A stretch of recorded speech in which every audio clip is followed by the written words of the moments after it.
लड़के को समंदर तट पर एक विशाल अंडा मिलता है। जब वो उसको छूने लगा तो अचानक अंडे के अंदर हलचल होने लगी थी। लड़का तुरंत अपनी दोस्त को लेकर वहां आता है। अंडे को देखते ही लड़की बहुत खुश हो जाती है। फिर देखते ही देखते अंडे से एक छोटा कछुआ बाहर निकल आता है, जो कुछ ही पलों में कई गुना बड़ा हो चुका था। यह देख दोनों डरते नहीं बल्कि कछुए के साथ रहने लगते हैं और उसकी सेल पर अपने प्रेम की निशानी बनाते हैं। लड़की ने जब लड़के को मोतियों की माला पहनाई तो कछुआ नाराज हो गया था और जब लड़का सो रहा था तो कछुआ लड़की को लेकर समंदर में चला जाता है। फिर नींद से जागने के बाद लड़का जब समंदर में देखता तो वो जोर से चिल्लाकर लड़की को बुलाता है, लेकिन अब बहुत देर हो चुकी थी। कछुआ लड़की को लेकर जा चुका था और लड़का सिर्फ देखता रह गया था। 15 साल बाद लड़का रोज समुद्र तट पर आकर ध्यान से देखता है, इस उम्मीद में कि उसे लड़की फिर से मिल जाएगी। लड़के को हमेशा यही लगता था कि लड़की समंदर के आसपास ही है, लेकिन वो हर बार खाली हाथ ही लौटता था। फिर एक दिन वो अपने दोस्त के साथ समंदर में मछली पकड़ने जाता है। जैसे ही उन्होंने जाल डाला तभी अचानक नाव जोर जोर से हिलने लगी थी। दोनों तुरंत जाल को वापस खींचते हैं और उसमें एक बहुत बड़ा छेद देखकर हैरान हो जाते हैं। अपने अनुभव के आधार पर कल्लू का कहना था कि जाल में फंसने वाला कोई साधारण जीव नहीं था। अगर इसको पकड़ लिया जाए तो वो लोग मालामाल हो सकते हैं। इसलिए अगले दिन वो फिर से उसी जगह पर आकर जाल फेंकते हैं, लेकिन तभी अचानक उनकी नाव फिर से हिलने लगी थी। यहाँ तक कि वो जीव जाल से बंधी स्टील की रस्सी को भी तेजी से खींच रहा था और ज्यादा लोड के कारण मशीन से धुआं निकलना शुरू हो चुका था। अपनी जान बचाने के लिए कल्लू भाई को मजबूरन रस्सी को काटना पड़ जाता है, क्योंकि उस जीव में ताकत बहुत ज्यादा थी। फिर लड़का एक शोधकर्ता से मिलकर सारी घटना के बारे में बताता है। शोधकर्ता का अपनी खोज के आधार पर कहना था कि समंदर की गहराई में एक सुंदर लड़की रहती है जो समंदर की रक्षा करती है। अगर कोई समंदर को दूषित करता है तो वो सुंदरी प्रकट होकर दोषी को समंदर में डुबो देती है। यह सुनकर अगले दिन वो अपने दोस्त कल्लू भाई को बताता है, जिसके बाद दोनों मिलकर एक सुपर हथियार बनाते हैं जो उस रहस्यमयी प्राणी को पकड़ने में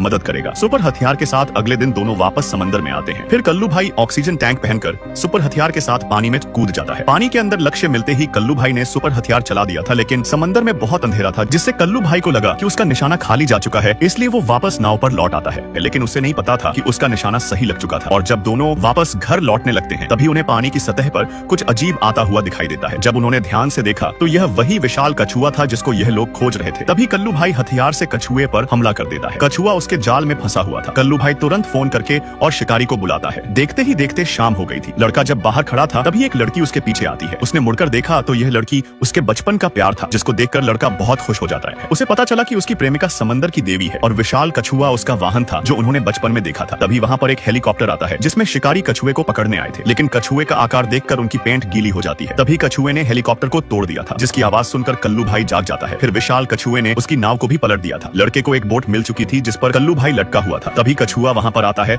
जो बहुत गुस्से में था। वो कल्लू को खींचकर समंदर की गहराइयों में ले जाता है। फिर समंदर की देवी लड़के को किनारे पर ले आती है। उसकी वजह से लड़के की जान खतरे में आ चुकी थी, इसलिए वो फिर से न मिलने का फैसला कर चुपचाप वापस समंदर में लौट जाती है और उनकी प्रेम कहानी अधूरी रह जाती है। इस गंजे आदमी ने 5 रुपए की खिलौने वाली कार को असली की फरारी में बदल दिया था, जिसे देख उसका साथी दंग रह जाता है। दरअसल गंजा आदमी दूसरी दुनिया से आया था, जिसके पास ऐसी क्षमता थी जो किसी भी खिलौने को असली में बना सकता था। जब दोनों एक बीच पर आकर इस बारे में बात कर रहे थे तभी अचानक समंदर से एक मिठाई की गाड़ी निकलकर बाहर आती है और समुद्र तट पर आकर रुक जाती है। यह नजारा देख जब सारे लोग हैरान थे तभी गाड़ी का दरवाजा तोड़कर 3 विशाल बर्फ के स्नोमैन बाहर निकल कर आते हैं, जो गंजे और उसके साथी को मारने आए थे। तभी एक स्नोमैन पीछे से हथियार निकालकर इन पर हमला करता है, लेकिन हथियार गलती से दूसरे आदमी को लग जाता है, जिसके तुरंत बाद ही वो आदमी पूरी तरह से जम चुका था। तभी गंजा आदमी साथी को यहाँ से भागने के लिए कहता है और खुद स्नोमैन से लड़ने लग जाता है, लेकिन स्नोमैन ज्यादा ताकतवर था, इसलिए गंजा छोटा होकर स्नोमैन के पीछे जाता है और एक टेबल उठाकर स्नोमैन की कमर तोड़ देता है, जिससे वो बीच में से अलग हो गया था। लेकिन तभी स्नोमैन का ऊपरी हिस्सा जिंदा होकर फिर से अपने शरीर को जोड़ लेता है। फिर वो उसका गला पकड़कर दबाने लगा था। गंजा आदमी पूरी ताकत लगाकर स्नोमैन को धकेलने की कोशिश करता है। तभी गलती से उसने स्नोमैन की नाक निकाल दी थी, जिसके तुरंत बाद ही स्नोमैन बिखर कर चकनाचूर हो गया था। गंजा समझ चुका था कि स्नोमैन की गाजर वाली नाक निकलने से उसका खात्मा हो सकता है। वही गंजे का साथी दूसरे स्नोमैन से लड़ रहा था। तभी वो किचन से चाकू उठाकर सिलेंडर में छेद करता है और सिलेंडर को स्नोमैन के ऊपर फेंक देता है और जैसे ही आग पकड़ती है तो धमाके से स्नोमैन मारा जाता है और साथ में आदमी भी पूल में जा गिरा था, लेकिन आखिरी स्नोमैन अभी भी जिंदा था। वो अपने हथियार से पूल के पानी को बर्फ में जमा देता है, जिससे बचते हुआ आदमी फटाफट तैरकर किनारे पर पहुंच तो गया था, पर आखिरी सेकंड में उसका पैर बर्फ की चपेट में आ जाता है। वो तुरंत पैर को निकालने की कोशिश करता है, पर स्नोमैन अब उसके नजदीक आ चुका था और जैसे ही वो उसको जमाने वाला था तभी गंजा आकर स्नोमैन की नाक को निकाल देता है, जिससे वो तुरंत बिखर जाता है। इस झील से अचानक सैकड़ों टन की विशाल लावा छिपकली बाहर निकल कर आती है। छिपकली को देख आयरन मैन डर से जम जाता है, क्योंकि उसने इससे पहले इतनी भयानक छिपकली आज तक नहीं देखी थी। आयरन मैन गन से उस पर हमला करने जा रहा था पर उसकी गन में जंग लग जाती है और जैसे ही लावा छिपकली आयरन को निगलने वाली थी तभी किसी ने उसके चेहरे पर गोली मार दी थी। गोली चलाने वाला ये आदमी आयरन मैन का साथी था, जो लंबे समय से छिपकर अपनी बारी आने का इंतजार कर रहा था, लेकिन अब छिपकली की नजर उस पर पड़ जाती है। उसकी ऐसी हरकत ने झील की लावा छिपकली को गुस्सा दिला दिया था। छिपकली आयरन मैन को छोड़ तुरंत उसके पीछे जाती है। छिपकली को नजदीक आता देख आदमी की तो पतलून गीली हो चुकी थी और डर के कारण वो लड़खड़ाकर जमीन पर गिर पड़ा था और तभी लावा छिपकली मौके पर उसको निगलने लग जाती है।